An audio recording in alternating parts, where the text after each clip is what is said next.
എനിക്ക് വലിയൊരു ആഗ്രഹമാണ് ബിഗ് ബോസിൽ പോകണമെന്നുള്ളത്. അപ്പൊ അങ്ങനെ കടയിലേക്ക് റേഷൻ കടയിൽ പോണ പോലെയല്ലോ. ഞാൻ പോയി കഴിഞ്ഞാൽ ആശംസ ഉണ്ടാവും. വോട്ടുകൾ ചെയ്യും. ബിഗ് ബോസിൽ പോകണമെന്നാണ് എൻ്റെ ഒരു വലിയൊരു ലക്ഷ്യം. അതിലെത്തപ്പെടുന്ന പക്ഷെ എന്റെ അഭിപ്രായത്തിൽ നിന്ന് രേണു ചേച്ചി പോകുന്നതാണ് ഇവിടെ എല്ലാരും പറയുന്നത്. കാരണം എന്ന് വെച്ചാൽ പറയുന്നുണ്ട് ഈ പ്രണയത്തിന്റെ സിമ്പിളാണ് റെഡ് അല്ലേ, അതൊന്ന് ഫുൾ ചോന്ന കളറിൽ റെഡ് പിടിച്ച് കളർ.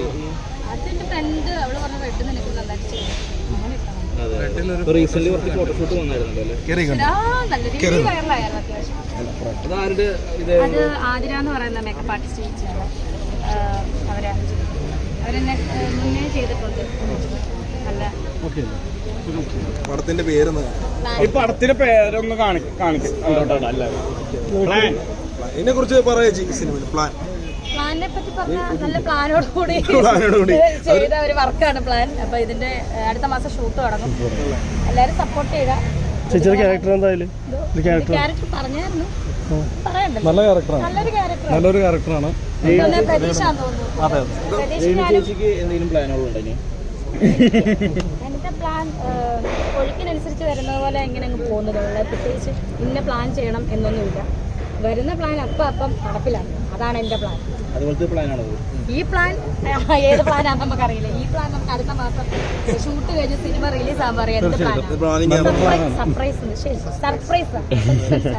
രേണു ചേച്ചി എന്തായാലും ഇതിലൊരു ശക്തമായ കഥാപാത്രമാണ്. വെറൈറ്റിയാണ്. ഞാനും പ്രതീക്ഷ പോകുമ്പോഴാണ് തോന്നുന്നു നമ്മളെന്തായാലും ശക്തമായിട്ടുള്ള ക്യാരക്ടർ തുടരെ. അതാണ് ഞങ്ങൾക്ക് ഏതായാലും താരജോഡികൾക്കുള്ള അവാർഡൊക്കെ കിട്ടിയല്ലോ. അപ്പൊ എന്തായാലും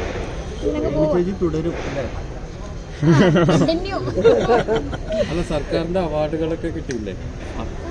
ഏതോ ഒരു സർക്കാരിന്റെ വേദിയിൽ കണ്ടുപിടിച്ചു.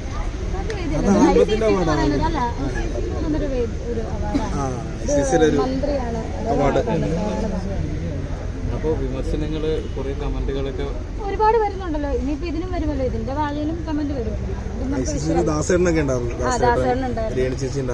കുറെ പേർക്ക് അവാർഡ് ഉണ്ടായി. അതൊരു വലിയൊരു അംഗീകാരമായി. രേണു ചേച്ചി മലയാള സിനിമയിൽ ഏറ്റവും കൂടുതൽ സ്നേഹിക്കുന്ന ലേഡി സൂപ്പർ സ്റ്റാറാണ് മഞ്ജു ചേച്ചി. അതേ ഒരു സ്നേഹം പ്രേക്ഷകരിൽ നിന്നും കിട്ടുന്നുണ്ട്. അതിനോട് ഉണ്ട് തീർച്ചയായിട്ടും. എനിക്ക് അമ്മമാരൊക്കെ ഭയങ്കര ഞാൻ എനിക്കങ്ങനെ അറിയില്ല. സന്തോഷം, ഒത്തിരി സന്തോഷം. ചേച്ചിയെ പോലെ സ്നേഹിക്കുന്നുണ്ട്. വാരുന്നാന്ന് എനിക്കറിയാം. എന്നാലും എനിക്ക് ഒരിക്കലല്ല, സന്തോഷമേ ഉള്ളൂ. ഒരിക്കലല്ല.